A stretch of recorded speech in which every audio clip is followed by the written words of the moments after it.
My name is Max Styne. I run a software that automatically promotes affiliate links called Affiliate Army. And currently I'm trying to scale it to 100 grand a month profit for me. And I'm documenting my life on my Instagram page. I'm trying to get into social media more. Where do you see Affiliate Army in 5 years' time? In 5 years' time, Forbes 30 under 30.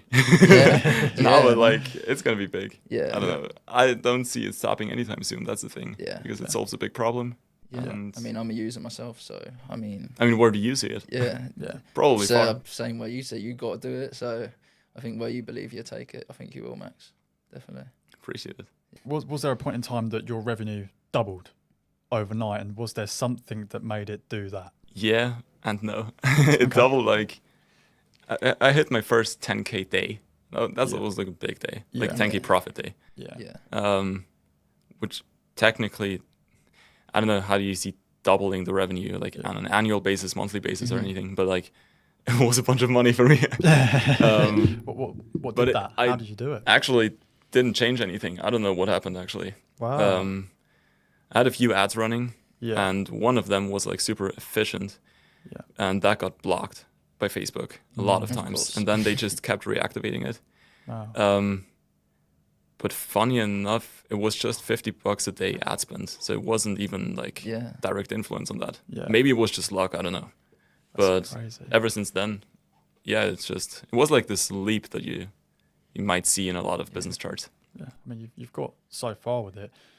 What's the end goal? When do you think you'll be happy with it? Do you ever think you'll be happy with it? I think you can't be truly happy with business. There's like always something you need to change and more ideas and stuff. My financial goal is like 300 grand a month profit. Okay. That's once I want to reach it for 1 month, then I'm happy. Yeah. But overall, just more users, fulfilling users better. Yeah. We're not perfect. I'm not saying that. No. It always sounds like everything's perfect and stuff, and people get jealous of all the businesses. But It's trial and error. improving. As I said before, there are always these adjustments that you can make, and just adjusting till infinity, basically. Yeah. Maybe one day selling it. I don't know. What separates you from other people that are doing affiliate marketing? Obviously, I understand how the software works, but Affiliate other marketing is a people. scammy niche. Yeah. Like there are no real people who actually teach it, because the only actual way is either via TikTok shops right now, partnering up, or via Instagram ads, and just having like a solid, like none of those ClickBank course products, but like an actual solid affiliate offer, like the SaaS offers, lifetime recurring commissions and stuff. Yeah. But there are no gurus actually teaching that stuff, and even less than people actually offering a solution to fix that issue of promoting affiliate links, because that's the bottleneck. Yeah. If you don't know how to promote affiliate links, you're not going to earn commissions. Exactly, yeah. I feel like there's a big thing in the market right now that a lot of people that are doing affiliate marketing are getting people to promote theirs and teach them to do affiliate marketing for their the own pyramid courses, thing. which is just a revolving cycle of only one person's making money, really. Yeah, like Yes. I'm not going to throw any shade here. No, there I is a think guy. we've had this conversation. Well, I think we know who we're talking about, but we won't mention it. Yeah, there is like a guy Yeah. with a $2,500 course, Yeah, and that course teaches you about affiliate marketing. Yeah. But they heavily force you into the direction of reselling that course Of course. and promoting that course. yeah. Which goes into the one person recruiting two people, recruiting two people, and exactly. It's a pyramid scheme. then we get into the triangle. Of course. It's a very common thing in the market right now. Yeah, but it's just so profitable. That's the thing. Yeah. And the people at the top, they are like the top testimonials. They make like a lot of money from it. Yeah. So technically, it's working, but it's just not affiliate marketing. Mm-hmm. It's recruiting people. I don't know if that's like a thing, like a business term, but it's like referral marketing. Yeah. Yeah. It's not bad, I think. So affiliate marketing gets a lot of shade. Yeah, It does. definitely. If you're talking to a business owner who's struggling to scale up, obviously you scaled up, you have a 10 grand in a day now with stuff. What advice would you give them? How could they grow their business a bit better and a bit more efficient? I have like a lot of people in my DMs. Yeah. A lot of like these 16 to 18-year-olds who just want to make money. Yeah. And there are all these people who, like these gurus, all these people on social media who just repeat that it is okay to fail. And it sort of escalated to a point where those people, like the 16 to 18-year-olds just starting out, artificially make everything a failure just for them to be able to say, I failed and now I'm at the point where it's going to work. Yeah. I don't know, it's like a weird phenomenon, but I had like dozens of those people so far. Of course. I'm trying to help people out a bit with some tips and tricks. Yeah. But they actually like, I tried dropshipping and I failed. And I was like, yeah, how much did you invest in ads so far? Yeah, like $20. Okay, well, that's not going to make you rich. Yeah. You got to put your money where your mouth is. Really. Yeah, and don't give up too soon. Yeah. Like, and it's just overthinking. Yeah, I think a lot they of overthink in, have I actually failed or haven't I even gotten to the starting line? Mm-hmm. I don't know if that makes sense, but it's I noticed it in the DMs, man. Yeah. It's so we've all felt like we was going to fail at one point. What did you do when you was at that lowest low? What did you do to get out of like, that feeling? There was no option to fail. Yeah, that's the thing. Exactly. Dwayne The Rock Johnson, he had $7 in his pocket. Yeah. There was no option to fail. Yeah. And he didn't fail. Yeah. Those 16 to 18-year-olds. Yeah. Their parents pay the rent. They have exactly nothing to lose, but everything to win. So they didn't even feel the pressure of needing to make this work. Yeah. That's what I see sort of. Maybe it was like some heavy family circumstances that led to this position. Yeah. But like for me. Yeah. But maybe it was a blessing in disguise. Potentially. It's just a comfort zone. All these quotes that you see on social media, they're all true. They're just so overused by now. But just how you implement them in your life. Too many people look at social media and they think it's literally just that easy to do stuff. But no one posts the failures nowadays. Nothing. Yeah, that's true. Even the big businessmen that know that it's going to have a knock-on effect on the younger generation. As long as they're making money out of it and selling their courses, they don't care. Yeah, it's probably all marketing. because it's all a marketing it facade. doesn't sell well to show people. Because everyone just artificially makes up their underdog story of I was poor and now I'm rich and I did it with this business model and now I'm going to teach you. Yeah, everyone's the same. The billionaire does not care about the 16-year-old. They just want the money. There's very, very few percentage of like millionaires and billionaires that want people to succeed. Yeah. And it's the millionaires that aren't charging money are the ones that want good for the people. The people that are selling $3,000 courses just want your money. I'm learning sales of a person now who's done 2 billion in sales and he gives all the content away for free and not charging stupid 3-4 when he could charge 20k for an hour with him. Yeah. But they don't do that. That's not what them people do. Like, the real money. Yeah. It's just always the same thing in this. The rich people want people to succeed. Like the people that are the nice rich people want the people to bring them up. The other ones just want to make money out of you. That's true. It's like this escaping the matrix thing, but they're in the matrix themselves. Yes, they just haven't escaped themselves. Yeah, exactly. They're creating a whole different matrix, but just in a different world. Yeah, and not using the real world. Matrix, basically. Yeah, exactly. They're just making it up like a little digital matrix for what their own little customer base, really. Same. Yeah. And then the customers think that if they buy a course or if they buy some sort of product, they escape the matrix automatically just with the purchase. Years ago, I used to buy books and thought, oh, that's it. I've learned everything in that book and not even read it. Like, I purchased it already on Amazon. I'm like, I have all that knowledge already. And I think, oh, shit, I've not learned anything. When I've not even opened the first page. And then now every day I'm reading. Like, the back cover. Yeah, that's it. Yeah, maybe like little description, a few reviews. But it's... So Max, if you had a kid, they're 18 years old, you're on your deathbed, what advice are you going to give them to move forward in life? So heavy. That's what it's a bit of a heavy one. I would even go that far in saying, because hopefully when I'm on my deathbed and have a kid, it's going to be financially stable. It's not going to have to worry about money. Yeah. But I'm still going to tell him to get his back to the wall. Yeah. Because I think that's the only thing that made... I mean, I'm not successful. I will never claim that, but that brought me to the point of reaching that 10K day so far in business, which was not having another option. Yeah. And if he limits his options, I think he's going to find his own way. Yeah. Because You've got to. Survival instinct kicks in. Are you going to make it easy for him? No. I actually talked with a friend about that. That's a good answer. Having like the fake life and just having like a man cave below the house with all the luxury. Yeah. But like, also with money. I mean, I don't like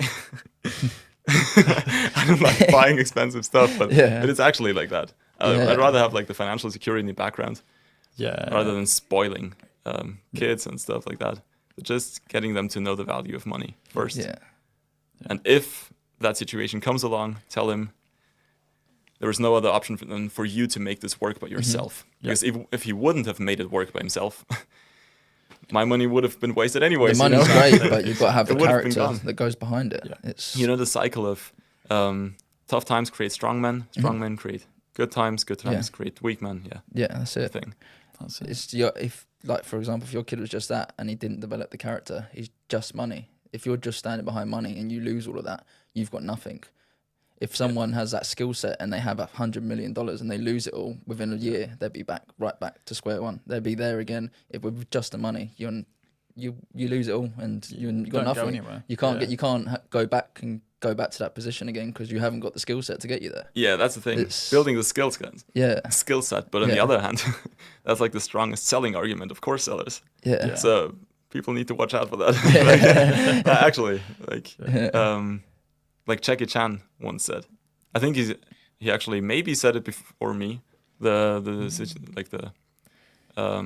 I said with like, if my son or if my kid wouldn't have the ability to make money himself, he would just waste my money. Yeah. And so he should just figure it out himself. Yeah. And maybe just giving him a little boost when he's 30 or something. Yeah, if he's got a great business idea, fund it. But on the other hand, if he's just a degenerate, if that's a word in English. Degenerate, he's right, just like, he's not bothered. Yeah. He would never see the value in it. No. Mm-hmm. And it would be like the exact time where the whole financial part of the family would crumble. Yeah. Because I think you're not just doing this for your son now. You're not trying to build this. You're trying to build this for your son's son's sons. Like, that's the thing. And if you have that one son, your son, that can ruin that, it's just not the way, is it, really? Because you want to look out for the rest of your generation of your your whole family. Yeah, that's the thing. I heard the sentence, and in 70 years from now, I mean, we're all over 20, 70, 90. We're going to be gone in 70 years. It's a tough thing, but it's actually true. Yeah. And we need to do something. Yeah, Because my picture is going to be at some sort of wall in some house in 100 years from now. And I'm thinking 20 years, the world's going to be a lot different. Yeah. Building generational wealth is the only thing Yeah. To get us there. But then there's the second step of preserving it. Yeah. And maybe that's even more important. It's the difficult part. Yeah. Especially nowadays of how things are changing. And I think there'll be a big shift within the next 10 years. Our sons, our future sons, are like money wasters. Yeah, exactly. Then it's going to be gone in one generation. Of course. We're going to be forgotten. Yeah, without a doubt. Because, I mean, do you know, like, don't need to get personal, but do you know the name of your grandfather's father? I don't. I don't even know. That's true. Yeah, you get when you make it that personal, that's a good question.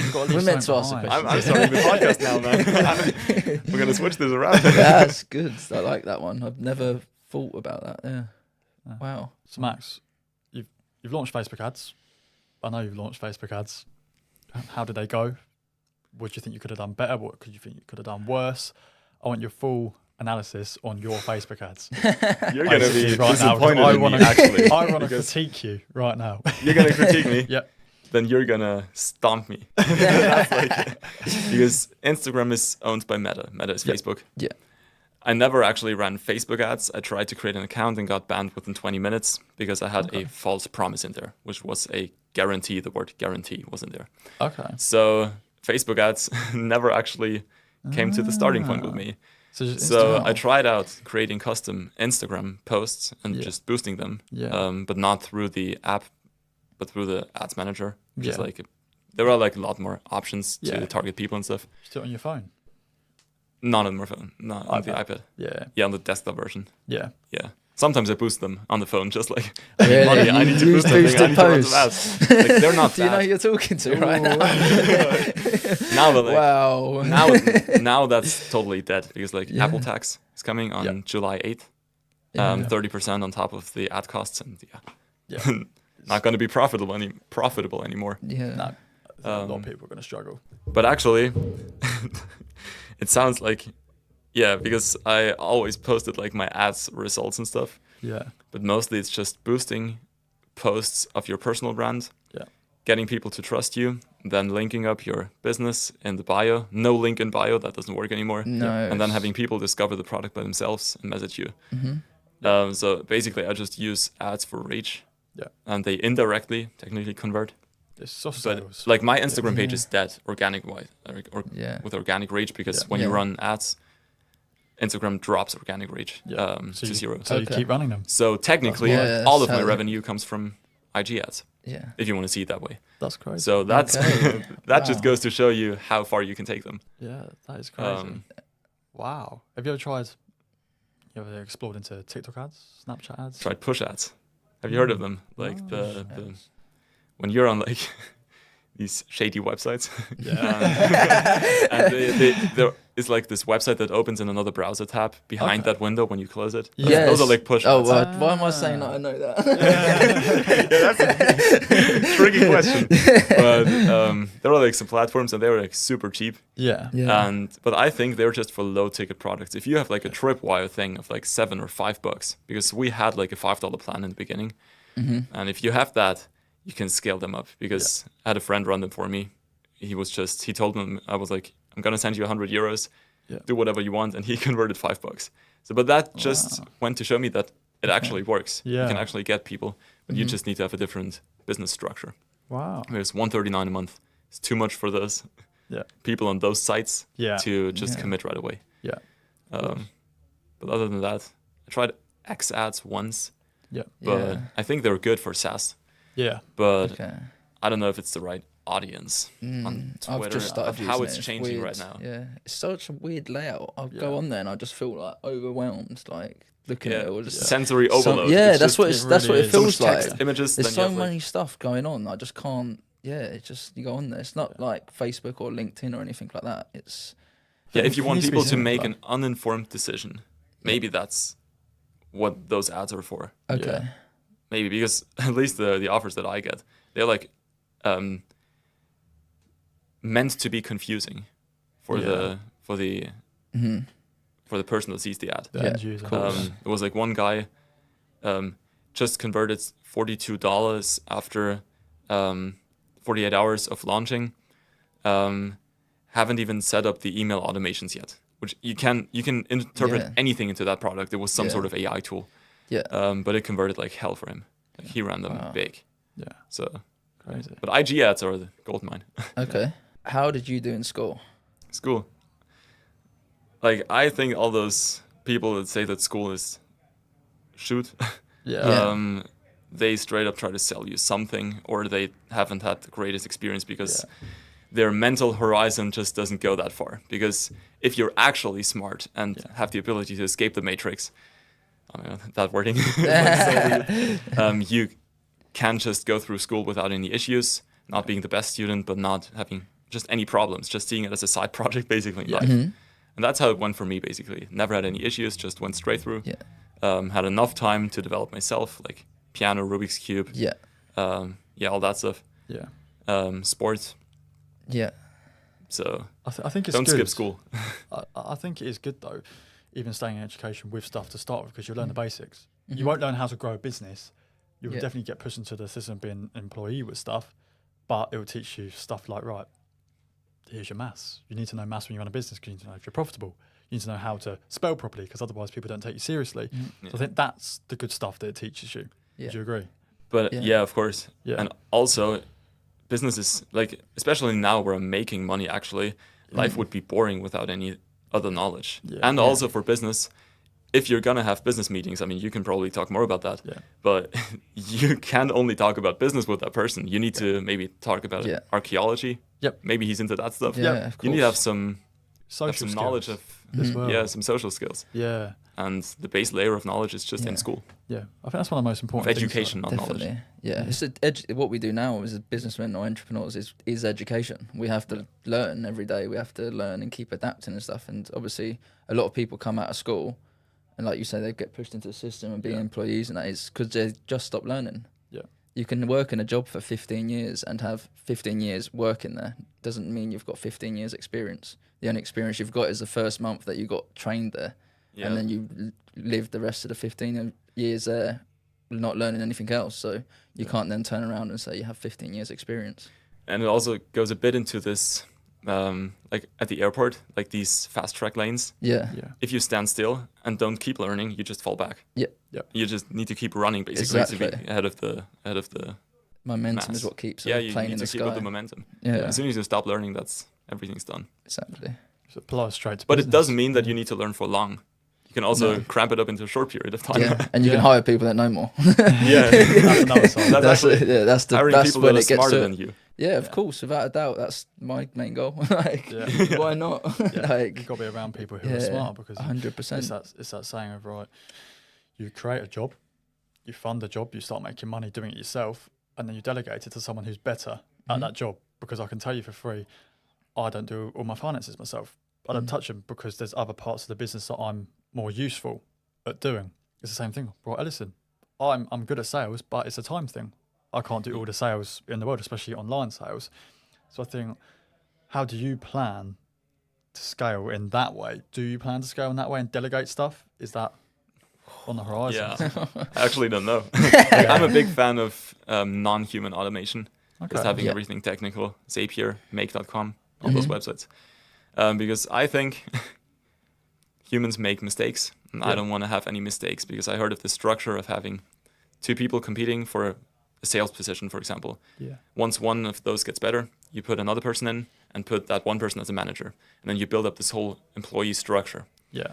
I thought about running my company that way, but you don't have direct access to mistakes anymore if something happens. Yeah. And at the end of the day, it's my face in front of the brand. So I'm trying to keep it as simple as possible. Yeah. I have an assistant, 5 developers currently, and try to get sales guy. We also talked like sales team. Yeah. Tried to steal off you. And maybe customer support. But other than that, I don't think it doesn't need too much more. No. But you're right with the hiring people that are better than you, because otherwise you only have the time variable. Yeah. Like the variable. Variable. Yeah. That you pay for. But you want to pay for something else as well. Yeah. Like, I'm not saying that you're bad at sales, but maybe a sales rep is even better at sales and gives you your time back. Yeah.